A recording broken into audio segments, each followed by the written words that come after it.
Hello, everybody. We're going to go ahead and get started. Thank you for attending. I'd like to welcome everybody to our webinar today on the different routes students take to optimize their youth performance feedback, presented by Mr. Eric Ermie, Program Manager for Assessment and Evaluation of the Ohio State University College of Medicine.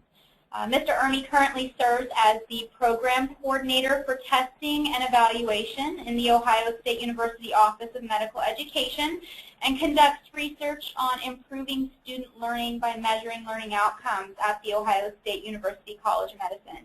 He has written several white papers on the subject, all of which can be found through the ExamSoft website, and has presented his research at multiple academic meetings, including AAMC and IMSA. We're going to go ahead and get started here in just a second. Just a quick couple of housekeeping mentions. If you have specific questions throughout the webinar, we encourage everyone to type them through the chat feature of the webinar at any time. Mr. Ermie will have a chance to answer all of them at the conclusion of the webinar. Also, just as a heads up, all attendees will receive an email tomorrow with both a link to the recorded webinar as well as a copy of the presentation PowerPoint deck. Okay, with that, we're going to go ahead and get started. I'm going to let Mr. Ermie take over. Thanks so much. Thank you, Stephanie.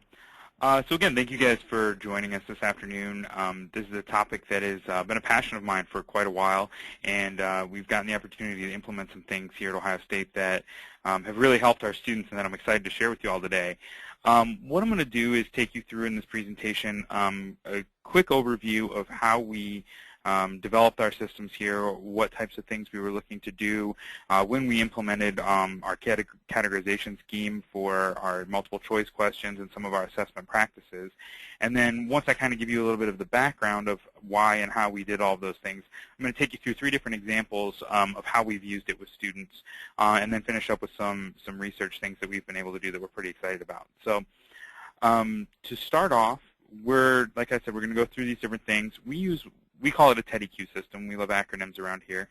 And it stands for the Tagged Electronic Database of Exam Questions. And we decided to take our entire database and categorize it in multiple different ways in order to maximize the feedback that we could get for our students and for our school. We're going to talk about how we utilize these things within our curriculum for faculty. We'll touch on that a little bit because it's definitely part of the student feedback process, being able to give your faculty good feedback as well. And then examples of how we've been able to intervene with students using different performance reports and things that we were able to generate as a result of this. So some of the things that need to be assessed when you're developing something like this is how do we provide better and more comprehensive feedback to our students in our curriculum? Taking a look at what we currently have and saying, what are we missing? What piece of the puzzle are we not seeing when we take a look at ourselves, and how can we go about getting that? And then the second stage of that is if we were able to find a way to get that missing information, what would we do with it? How would we use it for student intervention, performance improvement? How would we use it for curricular improvement? So we had a few desired outcomes when we developed this project. The first being to provide better performance feedback to our students and faculty, to increase our assessment relevance, improve remediation practices, and just overall improve student learning outcomes. That was our primary and biggest goal in all of this. But we want to enable our students to better self-assess their performance and aid in self-directed learning. I think everyone knows that is involved with higher education for just a few minutes that you don't have enough resources, and it's really, really hard to help the students in the maximum way you want to. There's so many different things we want to do for our students, so many different ways we want to be able to help them in their education, but it's not always possible. And so what we wanted to do was create some things that would be available to every student that they could use, whether they're at the bottom of the class where we seem to focus so much of our attention, so much of our time and resources, or in the middle or at the top of the class. Because what we found is that we were spending 90% of our resources on the bottom 10% of our students, and we wanted to spread that out a little bit. We wanted to also create better tools for our counselors and tutors who work with our students. One of the things I'll get into as we go to the student examples is our time that our tutors, our counselors, we actually hired some MDs, and they are full-time. We have full-time MDs on staff here that their only job is to help tutor students through medical school. That's a huge expense. And it's worth it, but what we were finding is some of that time was wasted, and that time wasn't being used in the best way it could. And so if we could create better tools for the people who work with our students, they could then help the students better. And then lastly, we want to provide useful insights for preparation on licensure exams. Whether you're a medical school and your students have to pass step 1, 2, and 3, whether you're a dental school, that you have your own board. Same thing with nurses. I think in Ohio ours is called the NCLEX or something like that. So everyone's got licensure exams these days, and we want to provide as much insight to our students as possible on how to prepare for those, how to maximize their score, how to feel as prepared as they possibly could. So our tagged electronic database of exam questions is made up of a few different category groupings. The curricular unit, which is quite simply what block of the curriculum or what course of the curriculum was the question a part of. The author of the question, and I should step back and say that the majority of this is going to surround the use of multiple choice questions, obviously. We use a multiple choice and medical knowledge assessments for probably 75% of the assessment in our curriculum. And so that was one of the biggest targeted areas where we could have a huge impact. And so as we went through trying to decide how we wanted to categorize those questions, we came up with these areas. So the author of the question, who is the faculty member who wrote it, or if a student were to come to you and say, I don't understand why I missed this question, who would you send that person to? And that's who we put down as the author to the question. Question type, we look at what is it, a recall question? Is it a higher order thinking? What are we really getting at with this question? What are we really testing their ability to know? And I'll show you the different examples of classifications later, but so we do question type for every one of them. General area is another one. We abnormal processes, normal processes, therapeutics, to try and give a more broad but yet somewhat detailed feedback in what area that the student might struggle in or might be excelling in. We use, and I don't know how many people on the call are from medical schools or other schools, but USMLE Step 1 and Step 2 are our licensure exams that our students have to take before they are done with Med 4. And we get a performance feedback report from the licensure body, USMLE, that breaks down our school's performance. It says in anatomy you're doing this well, and in physiology you're doing this well compared to the national average. And so we use those exact same categories that they give us feedback on as a school, and we apply those to all of our internal questions as well. And then the last thing is that we link every single one of our questions to a specific learning objective from the course. We want to be able to point the students back to, if they're struggling with all the questions about a certain learning objective, they could then go say, okay, what teaching and learning method, what instructional element that taught this learning objective to me is out there, and I can go back and review that specific material and that specific thing rather than going through all the different content. So this is an example. This is our categories, most of them anyway. And so you can see we've got our different curricular units and blocks. The authors, there's hundreds of, so we don't list them all. For question type, we have recall of factual knowledge, which is quite simply, can you remember a fact? This is sort of like a modified Bloom's taxonomy. Interpretation analysis of information, which is usually some sort of graph or data chart that we're asking the students to interpret and use the information off of that to answer a question. Or it might be histology images or something along those lines. Basic science vignette and clinical science vignette, we decided to modify things a little bit and separate those out. Sometimes we're asking a fundamental science question, but we're wrapping it up in a scenario with a patient. We're saying a 22-year-old patient presents with blah, blah, blah symptoms, and really the end result is, do you know the name of the bone in the arm? But we're putting a scenario around it to try and get the patient, or the student thinking clinically. And then there's clinical science vignettes where it's actually more of an actual clinical science question, and there may be several layers of thinking or conclusion that the student has to go through in order to then be able to answer the question. And for example, a patient presents with X, Y, and Z symptoms, and the question may actually be about a side effect, but the student has to look at the symptoms, come up with the most likely diagnosis, come up with what they would do to treat it, and then the actual question ends up being about the side effect, but there's multiple levels of thinking involved in answering the question. The general areas I mentioned before, normal processes, abnormal processes, therapeutics, and gender, ethnic, behavioral considerations. And then you see the list of subjects that the USMLE uses to kind of give us feedback as schools. So this is an example of a question in our curriculum, and what you can see here is a few different things. This question has an image, and that's what you'll see over on the right side there. In addition, this is a report that we use after the exam. It has all the statistics. And so you can see that 89% of the class got it right, and how many of the upper students and the lower students, your discrimination index, point by serial, all those things. But it's a really simple process. Welcome to GoToWebinar, Web Events Made Easy. Categories, and they just fill in the name of the block, the name of the person who wrote the question, and then some number codes to categorize the question. And this was really one of the keys to the success of our project, because we made it simple enough that an entire 100 to 150 question exam could be done in about an hour and a half once they were familiar with the categorization system.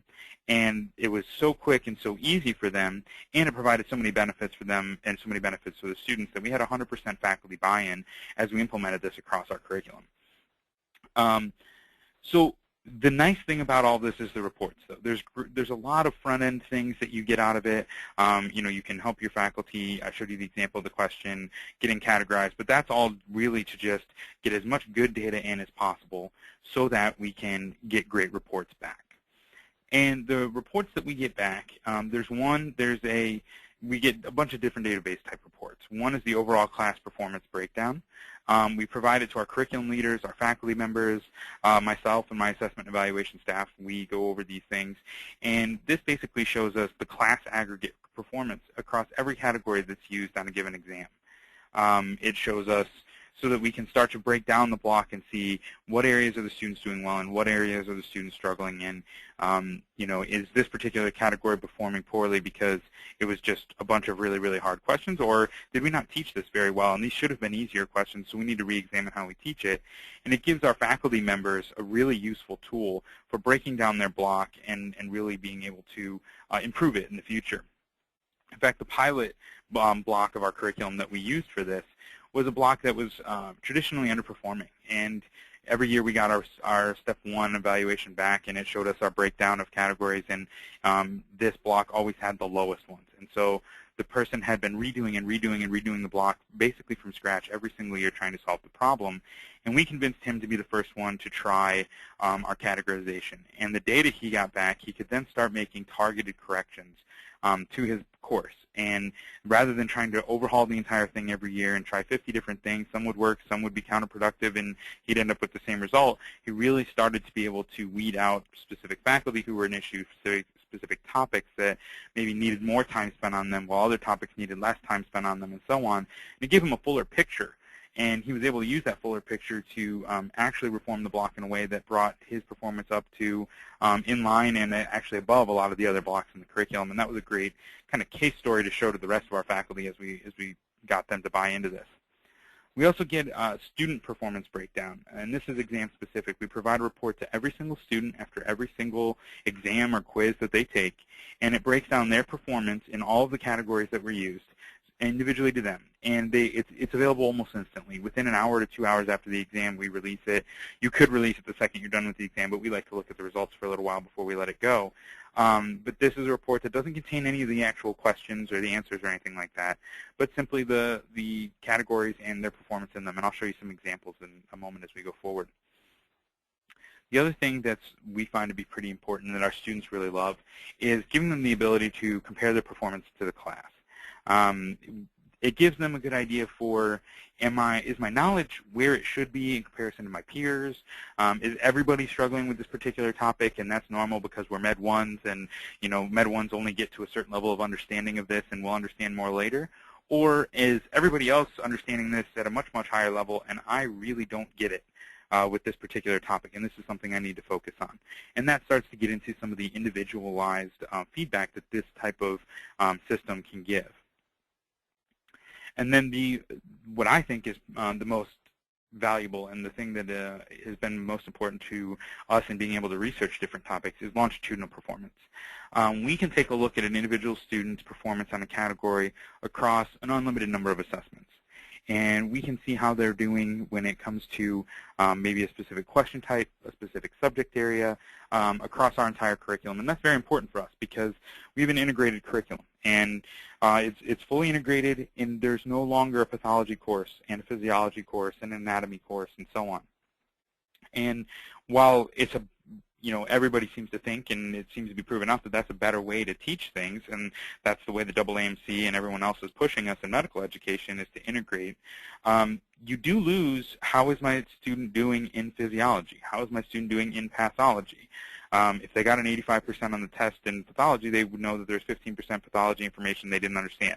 When you get a 15% of the questions wrong in the cardiopulmonary block, well, was it cardioanatomy that you missed? Was it cardiophysiology that you missed? Was it cardiopharmacology that you missed? So there's a number of different potential things that could be tripping students up. And prior to implementing this system, we gave our students an exam score, and that was it. And you could come look at the test, but that was a notoriously unreliable way of really determining what you were struggling with and what you were excelling with. And so it didn't prove to be what we were really looking for. So this next graphic here, this is an example of a performance report that our student would get after our cardio exam. And so you can see there's 100 questions on the exam. You can see how they did in the different question type areas. You can see how they did in the different general areas. I don't know why the heading's messed up there. I apologize for that. How they did with the different authors within the block, how they did with different subject areas, and learning objectives. And so as a student takes a look at this, it gives them a much more detailed and thorough breakdown of their performance. And why did I perform a certain way? What do I need to focus on? Did I, Mr. Jones was really, really tough, and yep, sure enough, I got 75% right on his questions while I got 85 or 90 on all the rest. I saw that coming because I just didn't understand his things. I need to go back and review that. I need to go meet with him and get some extra help, things along those lines. This next example is a longitudinal performance summary. And this is an example of the end of student at the end of Med 2. So they've gone through our entire first 2-year curriculum. They're done with all their exams. They're maybe getting ready to start studying for the boards. And we provide this report, and it gives them what they got right across all the different blocks. And we only limit it to some of the higher level categories at this point. We don't get into specific learning objectives and things like that here because the number of questions taken in those categories is too low to really be valuable. But if you look across here, you can see there was 1,100 recall questions, combined almost 400 vignette questions, abnormal versus normal processes, all these different things. And these numbers, especially as you get down in the subject area, start to add up to be important. And you can take a look at this and say, 93 biochemistry questions, and I got a 75% average on those. Well, there may have only been 3 to 6 biochemistry questions on each exam. And so when you look at your report after each exam, it's impossible to really put that in perspective and say, oh, I'm good at biochemistry or I'm struggling with biochemistry because the N on the number of questions is so low. Whereas in this case, it's up to about 93. So now you can really start to say, well, that is an area that is significantly lagging behind my other performance. And there's a lot more value and a lot more weight in the performance feedback that you're getting when you take a look at it this way. And actually, to roll back for a second, from a curricular point of view too, the first time we did this, we started this in 2009, and 2011 was the first class that had it for the first 2 years. We knew that we were over-testing recall and probably under-testing vignette, but nobody had any idea it was to the degree of 1,100 to 400 in the number of questions. And so from a curricular standpoint, we were able to take a look at this feedback and start to make changes based on it and say, go to our faculty and say, no, you really need to write more of this type of questions. We're going to put together a board to help you learn how to write questions, and that you're going to have to send all your questions through for quality review and for making sure it's in the right format and all these different things so that we can start improving the quality of our assessments. And this gave us some hard data to go to our people and say, no, things need to change. Some other applications for the SETIQ system before I fully move into the actual stories about our students. For item banking, the item banking value to categorizing your questions and doing it in a very intentional way that fits your curriculum is really important. We can, now that our full 5,000 question item bank is categorized, somebody can come to me and say, I need a cardiology question that's on abnormal processes, that's a clinical science vignette, that only, say, 65% of the class or less got right the last time it was used. And I can put all of that into our software and get that item instantly, so long as we have one that meets the criteria. And that's really, really valuable because it gets to exam blueprinting and test construction. So you can really start to intentionally assemble your assessments in a way that you're going to be able to maybe meet a projected average that you would like to hit, or make sure that you only have so many really discriminating questions versus so many mastery level questions, that you can take a look at your exam when you're done and all the categories that were used and say, oh, hey, there was 10 different learning objectives that aren't associated with this exam. They're not on any of the questions that we put in this exam. Why did we not test those 10 learning objectives? Or we need to. We better change that before we actually give the exam. So it gives it better content validity.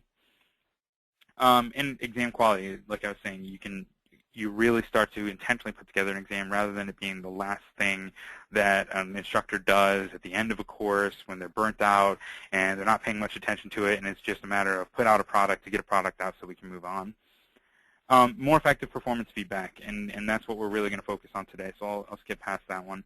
Remediation. When our students fail exams, they have to remediate that content.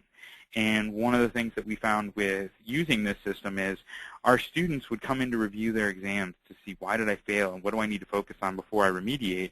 And they would pick the same things that they did well on and say that that's what they needed to study, and they would pick out the things that they did poorly on and think they were okay with those, and they couldn't necessarily pull out of the questions and the answers that we were providing to them exactly what they need to work on or why they need to work on it.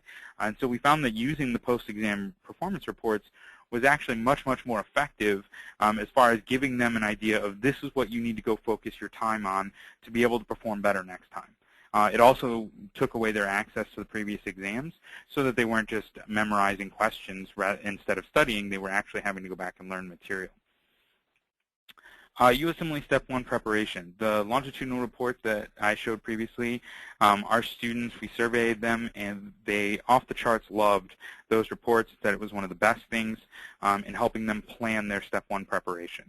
That being able to look at that and see where they struggled and see where they were strong and choose, okay, on my extra study day where I don't have specific content assigned to it, it's just a general study day, I'm going to review X, Y, and Z content because that's where I've struggled in the past.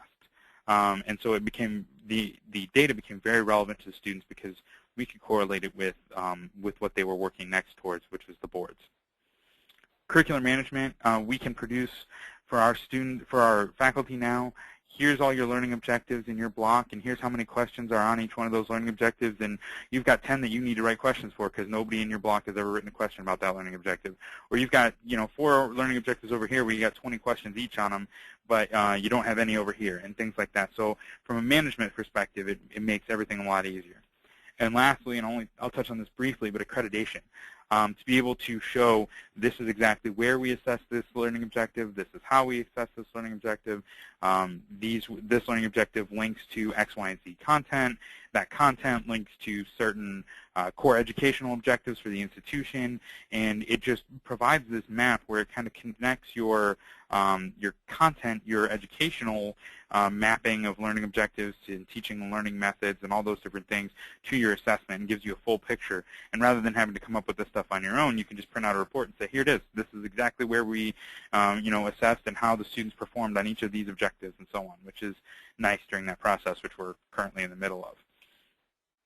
So the 3 students we're going to talk about are pretty general examples, but the underperforming student, the student who isn't achieving the minimal competency within our curriculum, that they're failing, they may be on the way out the door, or they may just be on their way to barely scraping by in everything the entire way. The average student, somebody who's kind of achieving normal standards but isn't getting the desired growth, is stuck at that 85 average and can't seem to get above it and doesn't know why. And then the high-performing student who is excelling within your curriculum and maybe has the ability and the time to go way further into a topic or into a specific area and develop an advanced competency to develop them better, to give them opportunities to work on things before they hit Med 3 and Med 4 in the clinical world. And it helps them to really identify areas of strength or areas of interest, even though they're performing well overall, and it's not somebody you would usually say, hey, let's sit down and look at your performance because there's something wrong here. Well, there's nothing wrong with these students, but yet there's still ways we can use this feedback with them to help grow their educational experience. So this is student A. And student A is an underperforming student. And this is a student that I had to meet with that was struggling, failing exams, barely reaching our minimum passing, which is 70, barely meeting that on the exams that they did pass, and not really understanding why, not able to get to what was going on and what was really the cause of the issue. So we sat down to review this person's longitudinal performance, and the first thing that jumped off the page to me and that I pointed out to the student is if you look at their recall of factual knowledge, they're doing okay. 81.56%, that's close to the class average. Class average is usually 84, 85. So they're right around normal there. But if you look at their basic science vignettes and their clinical science vignettes, it's well below passing. And so on the more clinically oriented blocks, or the blocks that had more clinical science vignettes in them, the student did worse. And on the blocks that had less, the students did a little bit better. And it was really, this student could remember things but couldn't apply it. And it was an approach issue. It was the way they were approaching studying was more of an undergrad mentality. The way that the student was approaching the material was kind of a bulk, let me just memorize every little factoid. I want to remember everything on every slide that I was shown, rather than really trying to, how does this apply to a future patient? How does this connect with all the other things that I learned this week in the 10 other lectures I had? And so for this student, it was a matter of changing the approach to learning. And changing the approach to studying to try and bring those numbers up. We were able to hook this student up with an academic counselor, and when we hooked the student up with an academic counselor, rather than saying this student's struggling, go figure it out, we were able to say we would like you to work with the student specifically on how to apply knowledge, how to take everything that they're learning to that next level. And that's really important because it made the time with that counselor that much more valuable. The second thing we noticed immediately was the normal processes were fine, but the abnormal processes were very poor again. And that really connects and kind of helped to verify what we were looking at in the question types, in that the abnormal processes are usually some sort of disease or illness. They're usually more complex. It's something not functioning the way it's supposed to function, which is generally more difficult to comprehend. And so the student, if you were to ask them how the liver worked, they could probably give you a very adequate answer. But if you were to ask them what happens when somebody has liver disease with some such and such complication, they weren't getting there with that. And so this was another thing where we had to kind of change the way the students was looking at things. And if you look down then through the students' subject performance, it correlated as well, and it really gave us a great picture for the student. That's why I chose this slightly modified example as the example for today, because for the poor performing student, if you look through biochemistry, anatomy, they were doing fine. Histology and cell biology, doing fine. Musculoskeletal, skin, and connective tissue, doing fine in those areas. But if you looked at pathology, physiology, renal urinary systems, reproductive and endocrine systems, respiratory systems, all the more clinical things, they were doing very, very poorly. And so we were able to get a much, much greater picture of this student's academic performance, how to help them, and be able to kind of move them forward in trying to improve their performance. Our next example here is student B. Student B is an average to above average student. Traditionally in the past, it's somebody who we would have never really had time to sit and focus on things with. But student B came in because she was frustrated, and she was frustrated that she wasn't able to reach kind of that high end of the class where she wanted to be, and she wanted to be an honor student, and she wasn't quite getting there. And so as we look through this with student B, one of the things that jumped out was, okay, there's no real clinical science vignette and recall difference. I mean, they're almost identical numbers there, so the student knows how to apply information. But if you looked at the basic science vignettes, it was a good 10, 12% below her other question styles, and that stuck out a little bit. And then if you take a look down into the subject area, one of the things you found was, hey, biochemistry, 72% average on those questions, whereas everything else was considerably higher. But was because she had a background in it and was so used to thinking about it in a certain way, was applying that information in a way that didn't work with what we were looking for when you get to taking a basic science question and putting it into a patient scenario. And she wasn't recognizing the connection between some of the foundational sciences and the patients that she was going to see, or the patients and the questions that she was being asked. And so for this, it was a matter of taking her method of approaching a few specific topics, specifically some of the more foundational things, and altering that into a more clinical mindset and connecting it with some of the things that she was already doing well with understanding. But again, when you have this data, you can start to dig into these things. And when we didn't have this data, this student got an 85 or an 89 on every test, and that was that. And we really had no answers for how can you do better. Just study harder. That's not really the answer. The majority of our students are studying plenty hard and working plenty hard. It doesn't really necessarily correlate with more time. It's a matter of understanding their performance better and then letting them take the steps to change the way they study, change the way they learn, change the way they approach things, take different approaches to assessment, and it kind of gives them the power back to steer where they want to go. And that's been one of the things that we found has been the greatest benefit. The third example that we have here is our really high-performing student. And this is a student who's very, very, very high in our class, who's clearly an honor student, but came to us and said, look, I'm doing well, I'm doing everything I want to do, but I have no idea kind of where I want to go with all this. And I feel like I'm going to have opportunity, but I don't want to waste that opportunity because I don't know enough about what necessarily direction I want to go in. How do I want to specialize? Do I want to get into research? What do I want to do? And help me figure that out. I've got this summer coming up where I'm going to be off between Med 1 and Med 2. I've got several months. I can go work in a research lab, or I can go shadow someone, and I want to really maximize that time. So we looked through a bunch of other things and talked about interest and had to meet with our career counselor and all these different things. But one of the things we looked at was the student's performance report. And the student's performance report, there's not a lot of variation here because they're such a good student, but one of the things that jumped off the page was that in the nervous system, the student had a 98% over the course of 328 questions. And that's really, really, really high. The student also had a really high score in pathology. And so one of the things we suggested was you seem to be really good at these particular subjects, even above and beyond some of the other ones.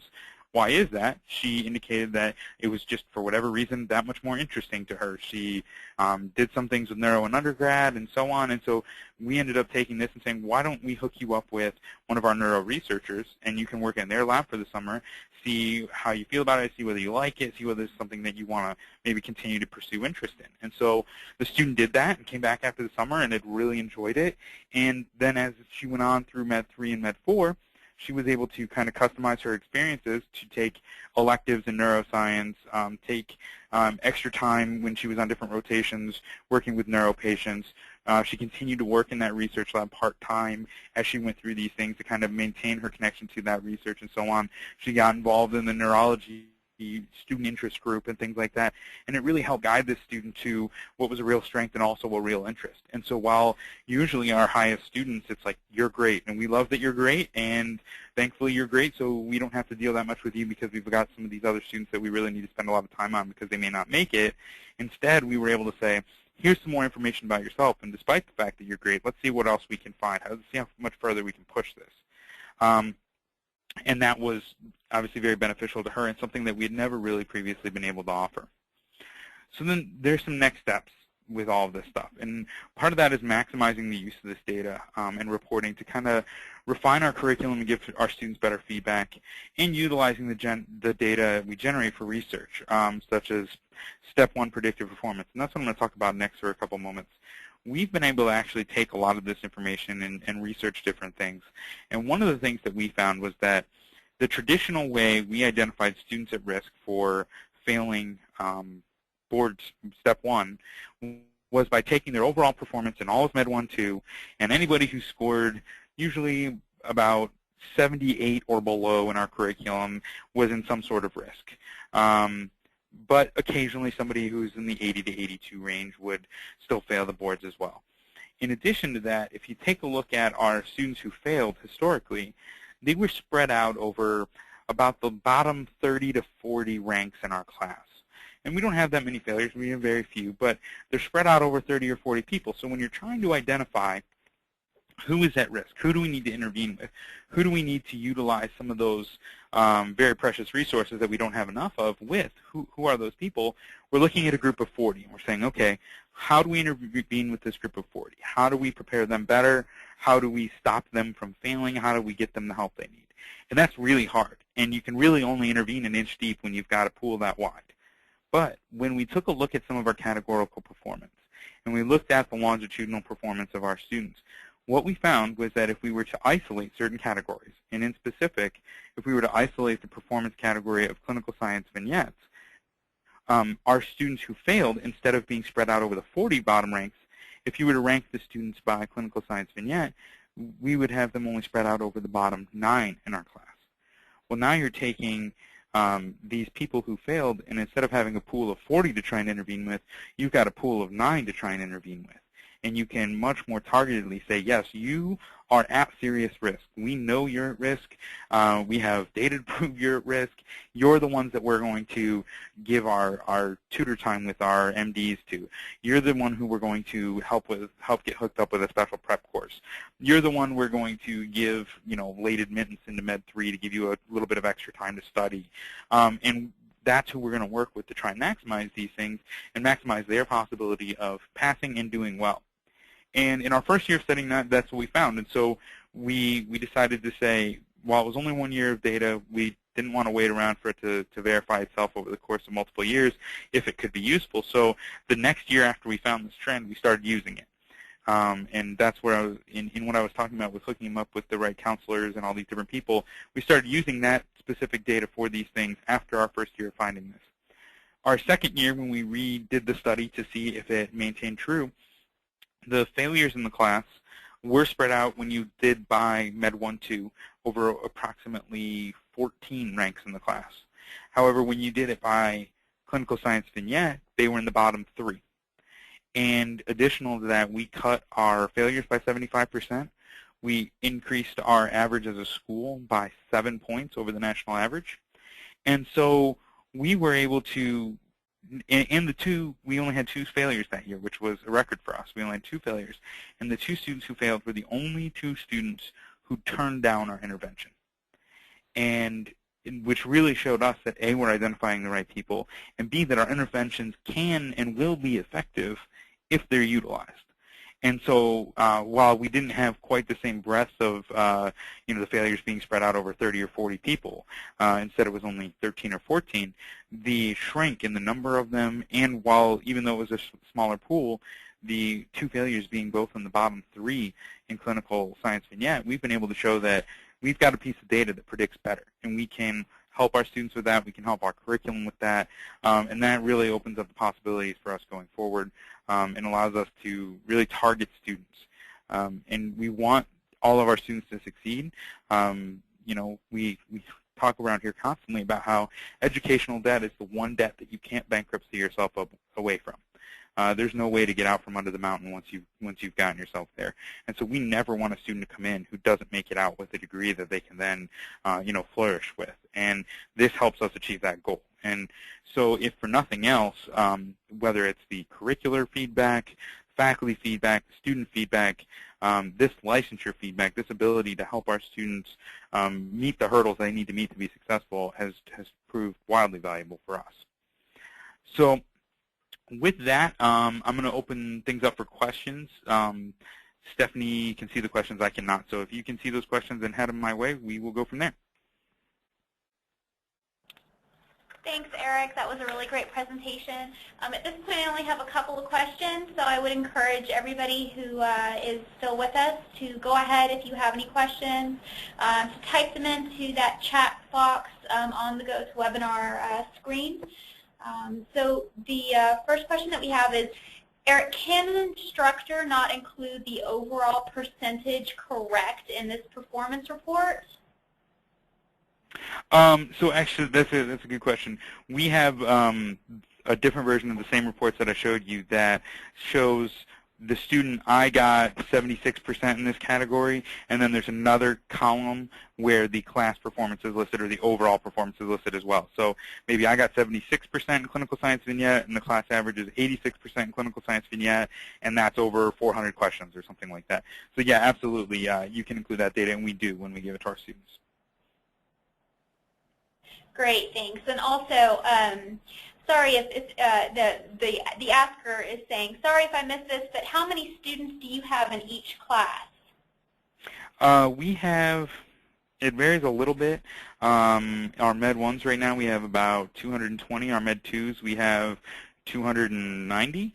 So usually somewhere in that range, 220 to 250 is more normal than probably that larger class, but somewhere in that range. So we're doing this for a lot of students, and given the fact that we have such large classes, being able to provide feedback on a personalized, individualized level when you really don't get that much face time with each individual because you've got so many people to deal with, and with a class that large you have so many people struggling, it's been really beneficial to us to make our students feel like, yeah, we're getting feedback, we're cared for, we're getting the information we want and need, despite the fact that they can't sit down with us whenever they want just because there's so many of our students per class.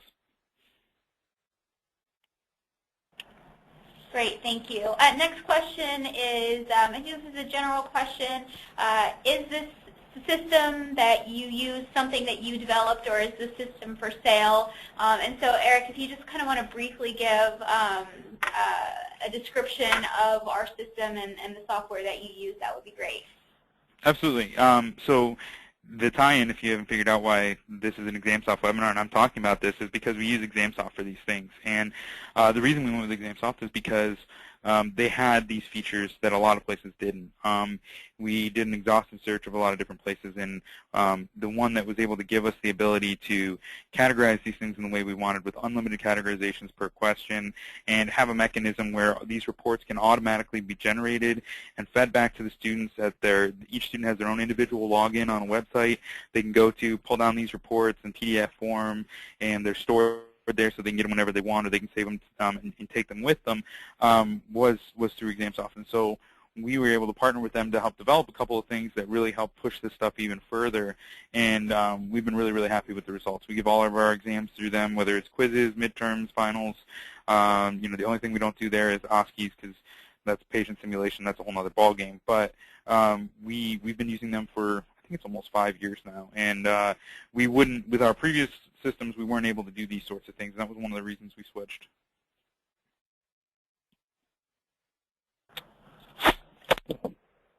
Great, that's perfect. Thanks, Eric. I can't hear you there, Stephanie. You sound like you're in a tunnel a mile away.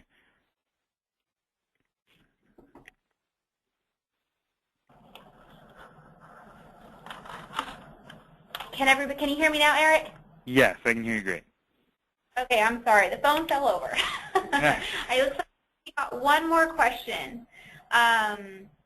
Okay, so this last question is actually pretty good. When they're asking, so are these online exams? Do you do it in a class? So yeah, the exams are done in class. We have all 220 or 280, depending on which class it is, in one auditorium. But they're actually offline, and well, they're online offline. You download the exam. You can download it ahead of time. You can download it in the classroom if you have internet available there. We encourage our students to download, a couple days before the exam, and they download the exams. They come into the class. They're given a password by me that releases the exam to them, and then they can get into it. They start. Their computer's completely locked down the entire time. They can't access their hard drive or the internet or anything like that.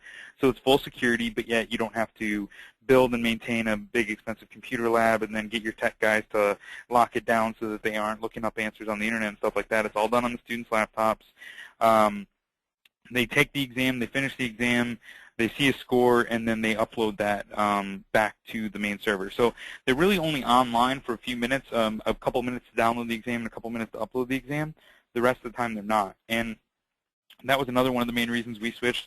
We really had a lot of internet connectivity issues. We spent $90,000 having Cisco networking specialists come in and redo the wireless in our auditoriums and all these different things, because when we gave, for example, NBME exams online, those require constant connectivity to the internet, and we would constantly have 30 to 40 people bouncing out, losing connection, not able to get back in, not connecting properly, and so on. So having something that, our entire wireless system could crash in the middle of an exam, and believe me, it has on more than one occasion, that doesn't interrupt the exam flow at all. The students have no idea it's even happening. So for us, that was kind of an added layer of insulation to the exam-taking experience for our students. It was less dependent on the network working properly and wireless working properly and all these different things.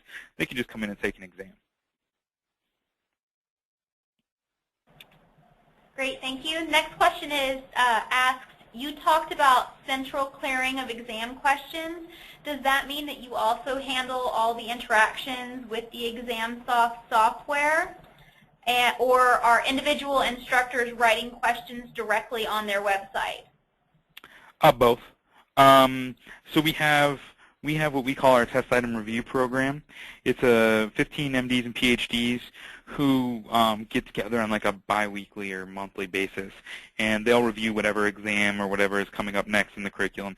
They'll go through it and review it for quality control, make sure the content is a level appropriate for the level of student they're testing, make sure it's in the USMLE NBME format that they want for question types, and then they'll kick edits back or suggestions back to the individual faculties who wrote them. Some of our faculty, some of our faculty are on that team and also write questions for our curriculum. They've gotten so used to the software and whatever, they go in there themselves, they'll search for things themselves, write items, and so on. We have other faculty who maybe they give 3 total hours of lecture a year and write 9 questions a year. They email them to us, and we pop them into the software, and then they get reviewed in there. And what's nice is with the software, you can track the historical performance of the item. So if you make some tweaks to try and improve the performance or to make it a better item, you can then see how that goes from year to year. Oh, 76% of the students got it right this year, didn't discriminate. Let's tweak it. Now 86% of the class got it, and it did discriminate. So this is what we were going for. Let's keep this version. Or, oh, no, we screwed it up, and now only 3% of the class got it right. Let's roll back to that previous year's version and start again with trying to edit it. So it really provides a lot of nice tools, comment boxes around the items and things like that, different tools to help quality control on items, which I know from talking to many colleagues is a huge problem at every university. And some of these people just aren't trained item writers, they're not trained educators, or they just simply don't have the time. So it's really difficult to make sure that you're really only putting quality items out there in exams for your students. Great, and this is another question kind of along the same lines, but I want to make sure that everybody's question gets asked. So this next question is, do you let your faculty enter in new questions directly into the test bank themselves, and if so, how do you ensure they categorize or they categorize correctly? That's a good question and a multi-level question. I will be blunt enough to say that there are certain faculty that I wouldn't let within 1,000 miles of my item bank. I think we all probably have some of those faculty. So on a selective basis, we do tell people, no, policies, you have to send it to us. For the most part, if they've actually got the interest in doing that, they're not going to mess anything up. And there's layers of security protocols and so on that you can give them only permission to certain folders and things like that, so they can only write their own items, only mess with their own items. They can't get into anything else. As far as the review goes for categorization and things like that, most of our people are pretty well trained on that by now. The ones that aren't, we go through before every exam and we make sure every single question is categorized. We don't let a question go out to the students that isn't. Now, whether it's correctly categorized or not, you have a little bit of wiggle room there. One of the nice features of the categorization, the way it works, is it's retroactive.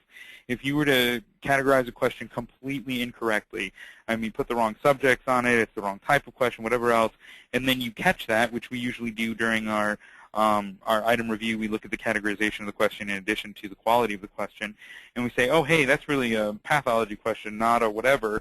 We change it. You just hit like 2 buttons, and you can reconfigure the results, and so you don't lose the results by miscategorizing. It's not a one-shot deal. If you don't have it right perfectly, exactly the way you would want it categorized in the different facets you want it categorized in, when you give the exam, that's okay. You can still fill that in later, hit a button, re-release the report to students, and it will reflect the updated information no matter how far back you go. One of the fun parts for us, we didn't start our categorization until almost I want to say somewhere in our 3rd year using the software. The second we put it in, we started getting retroactive data on those first 2 years. So we could really start to look at things immediately from our past usage.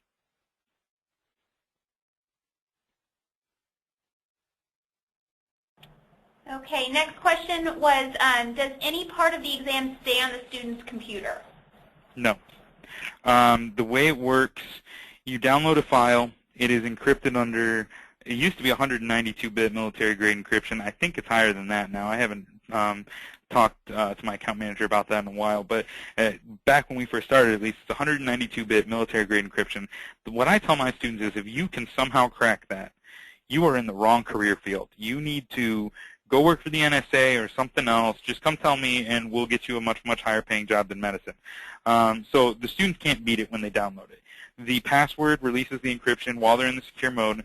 They take the exam. They upload the exam. Once the exam's uploaded and the answers are confirmed and the server knows that it has it and everything, it deletes all the things that were on the student's computer. It does leave some archive files and some history files and things like that, so that, you know, if both Texas and Florida fell into the ocean and the servers for ExamSoft were lost, you could actually go to the students' computers and pull the files, but they're still encrypted.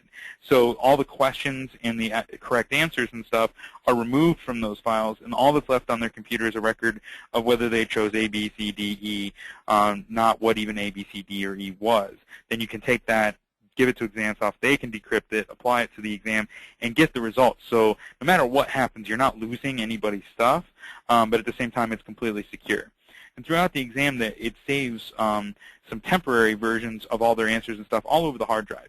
And so even if a physical sector of the hard drive were to go bad, which we've had happen in a couple of cases, you can almost always find some other sector of the hard drive that hasn't quite gone bad yet that you can recover the file from to get the students' answers out, even if their hard drive crashes. You know, which would have nothing to do with the software, but that just happens when you're dealing with 200 some student laptops that get lugged around all day. So when we were with our previous software, we lost on average 10 exams every time we gave an exam. We have not lost an exam in 5 years. So from a perspective of me as a staff, that, you know, I get heartburn when things like that happen, and our students who have fits when things like that happen, we haven't had to deal with any of that in a long time. Great. Thank you so much for that, Eric.